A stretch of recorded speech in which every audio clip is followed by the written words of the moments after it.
I had a whole nother episode planned for you today. I was going to tell you how you can change the world in 6 days. But 10 minutes ago, I took a beer bottle and smashed it in front of my neighbor. I threw it across the fence right in front of him because he was sitting outside, and I yelled, "What is your problem?"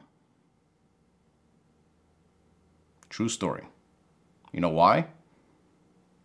Because these young people that live behind my house, and I happen to live on church property, right?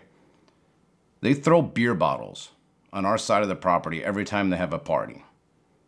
Last night, they're blasting rap music, smoking, cursing, drinking, yelling, and throwing beer bottles on our side of the property. And this has been going on for a while. And the first few times, I thought to myself, I'm a professional Christian, right? I'm Orthodox. I'm going to be the bigger man. So I just picked up the beer bottles, walked them over to the garbage can, threw them out, and I was proud of myself, you know. I'm the bigger man. Not today.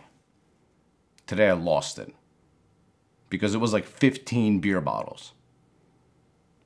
And I look outside, and there's my neighbor sitting on the phone. I pick up the beer bottle, smash it in front of him, and yell, "What's your problem?" The next thing you know, he jumps over the fence, gets right up into my face, and he says, "Welcome back to another episode of The Faces of ROCOR, one of the strangest shows on the internet right now." Of course he didn't say that. I forgot to say that earlier, so I thought it would be kind of cute to insert it there. But anyway, this guy's in my face, and I'm thinking, this is it. We're going to throw down. I'm ready to go. I'm so fired up and angry. And you know what he says?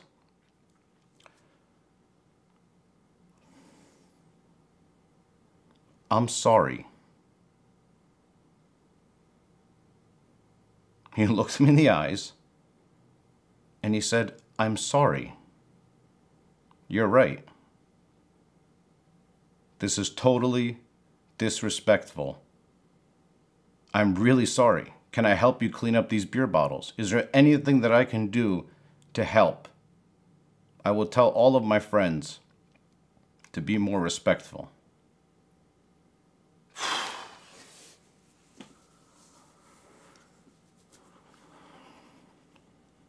That blew me away. Can you imagine? I was about to sit down and start telling you how you can change the world in 6 days. That'll be the next episode. But then this happened.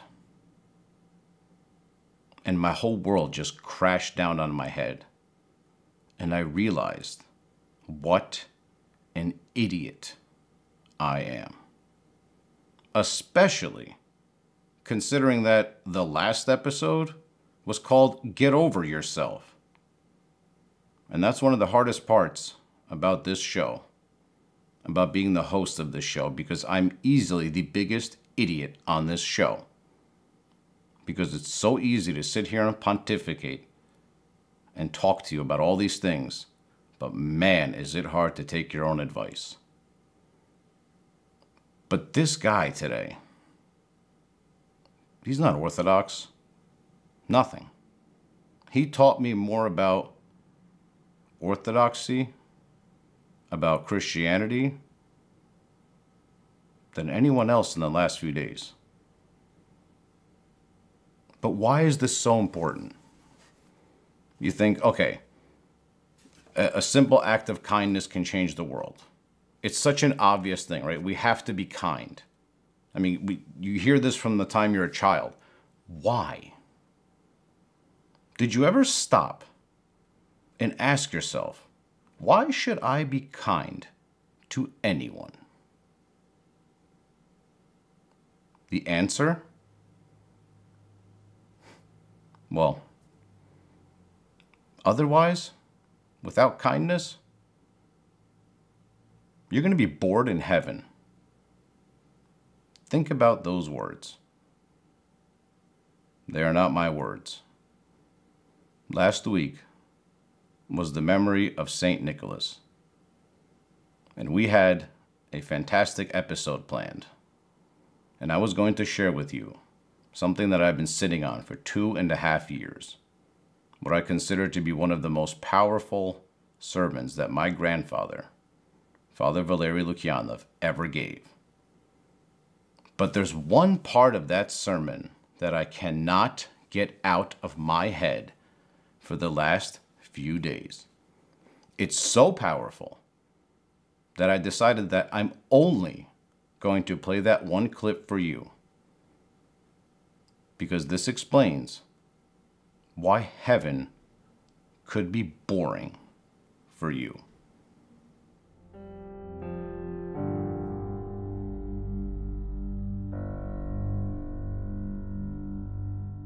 Так вот, я думаю, что святитель Николай чудный пример для всех нас.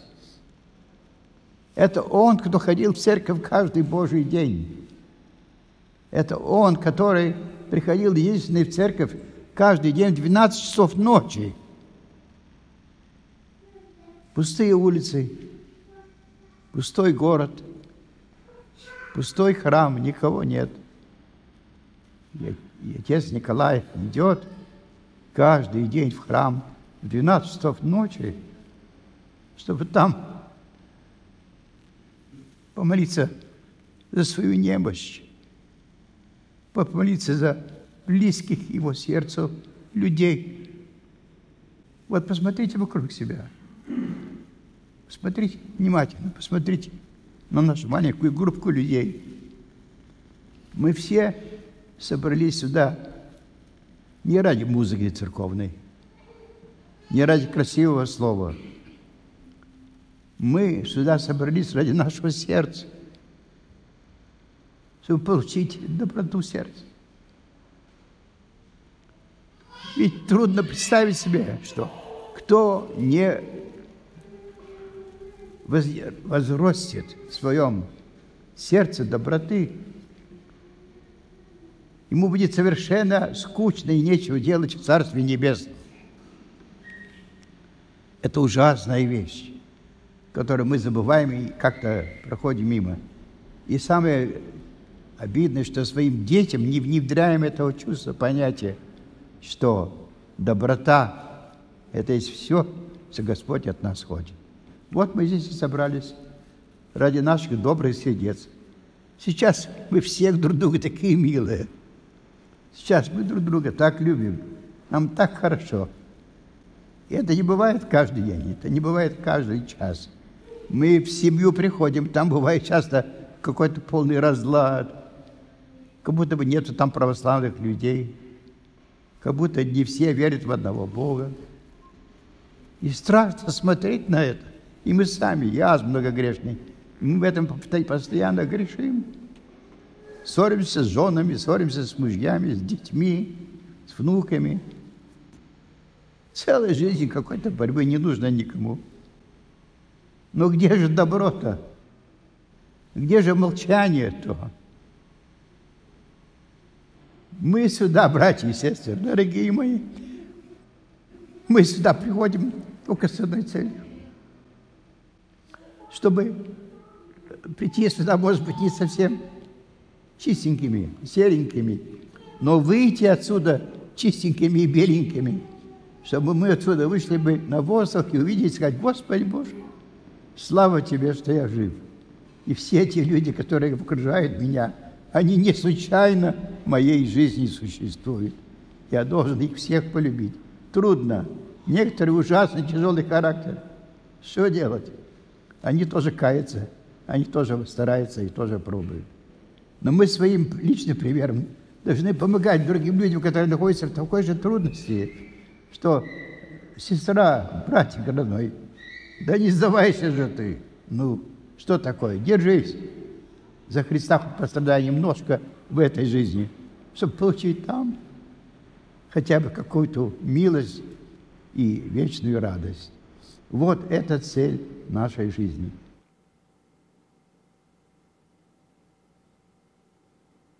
Just think about everything that you just heard over the next few days. I mean, really think about it. Thank you so much for watching this show. Today is officially the last day of Pascha. But, as you know, because this is literally all we've been talking about for the last 40 days, Pascha does not have to end today. Pascha can be every day.